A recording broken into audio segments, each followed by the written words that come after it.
President Trump's Justice Department is planning to use its funds from its Civil Rights Division to target universities that it believes are discriminating against white students applying to those schools, according to the New York Times. The Times obtained an internal DOJ document announcing plans for the project and seeking lawyers who would want to work on it.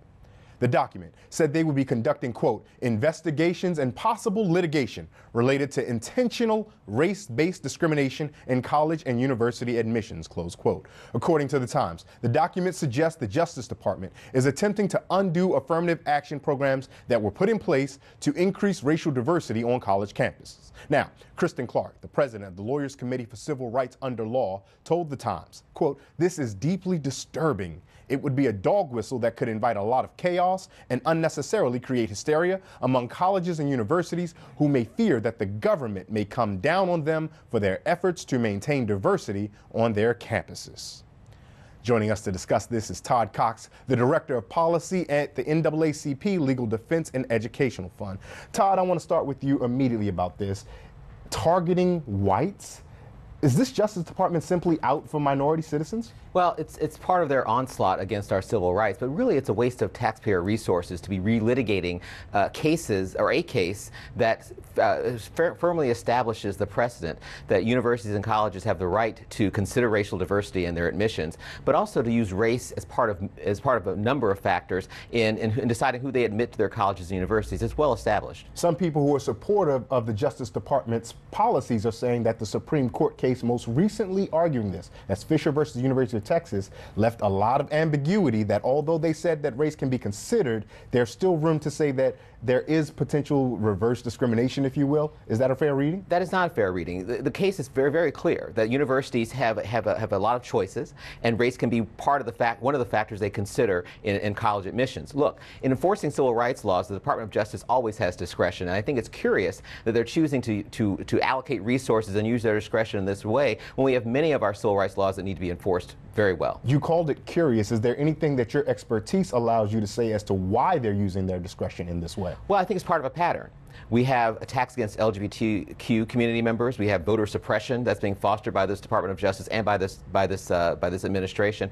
We also have the Department of Justice turning its back on violence against African American community members. So it's part of a pattern, and it's entirely consistent with their onslaught against our civil rights. Stay here, Todd. I want to bring in our panel. Joining us on our panel today, Liz Copeland, founder and president of the Urban Conservative Project, Dr. Greg Carr, chair, Department of African American Studies at Howard University, and Tiffany Cross, managing editor and curator of The Beat.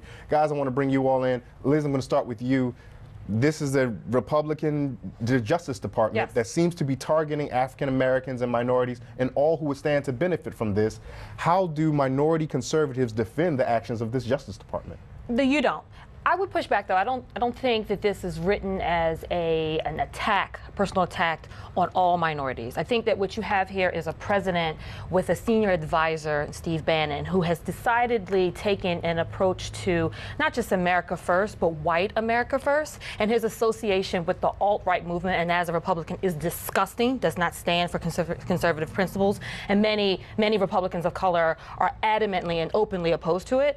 But some supporters, even within the Republican movement, says that this civil rights movement, the civil rights law was written to protect everyone from discrimination, and that whites and Asians are statistically more at risk to discrimination when they apply the affirmative action tenets and they try to ensure that there's more representation in education. But I think that we're heading down a really slippery slope with that. We need to push back on that. Dr. Carr, does your studies and research say that whites and Asians are more likely to be discriminated against given these policies? No, I would agree with Liz. I mean, the original intent of affirmative action was to remedy past discrimination.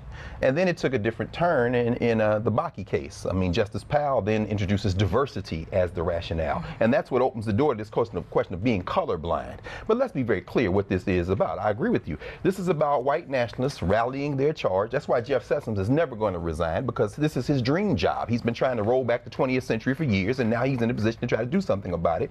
But ultimately, you know, this sends a chilling message to folks. I mean, you think about the Fisher case, as Brother Cox said, it is well settled. They made that decision, but You know, Howard in a couple of weeks is getting ready to welcome 2,200 freshmen into our class, a huge class. I think you're going to see admissions applications for HBCUs go up. California has that big community college system. You're going to see applications there. And these people are not careful.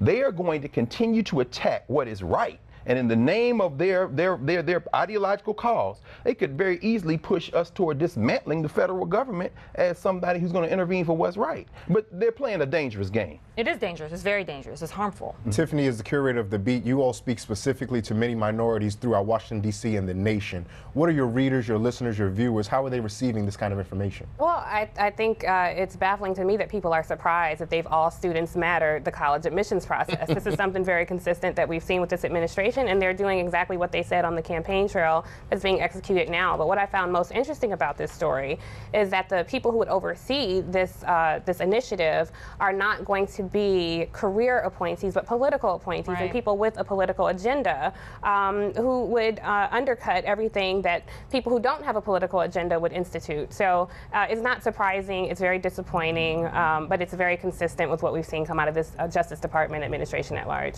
Todd, I'll add this very quickly. Brother Sessions, I would pray and hope, I would love if black athletes who play for the University of Alabama and Auburn might consider going to Alabama State, perhaps, if they want to stay in the state, and send Jeff Sessions a message, since they don't seem to have any problem with affirmative action when it comes to the boys and with the men and women who run up and down those courts for them in the slave economic, the Southeastern Conference. Todd, I want to come back to you because Tiffany alluded to something that I thought was very valuable. She talked about career appointees, career civil servants versus political appointees. Explain for our viewers the difference and why that's relevant for the Civil Rights Department of the Department of Justice. Sure. Well, what this plan would do is shift the enforcement of this particular project from the career folks who run the section on education, the education section of the Civil Rights Division, to the front office, the so-called political office. Now, the folks actually executing it may be career folks, so it's not clear exactly what's happening. But the folks actually running that office are political people. And I think it sort of harkens back to what the Bush administration was found to have run afoul of, which was hiring and thinking about politics in terms of its hiring. The Investigator General found that to be problematic in that administration. This sort of smacks of that. Let me also say that affirmative action is something that's rooted in the fabric of equal opportunity in this country. And I think the attack on affirmative action in this way really undermines what we consider to be a core principle founded in Brown and Brown's legacy. Thank you so much for your work on this. We'll definitely probably have you back to give us more commentary, understanding, and analysis on this, because as long as this Trump administration, Trump Department of Justice is here, this won't be going away anytime soon. Thanks for having me. Weekdays on TV One. I will never lie to you. Oh my God. Roland Martin. He doesn't want to talk to us. He wants to ignore us. Uncensored. Hell no. That ain't gonna cut it, boo. Unapologetic. No, that is fundamentally false. You are wrong. Unfiltered. He wants an America where we all look alike. He ain't talking about black people. Unrelenting. You better go work out, because you got a fight on your hands. NewsOne Now with Roland Martin. Weekdays at 7 a.m. on TV One.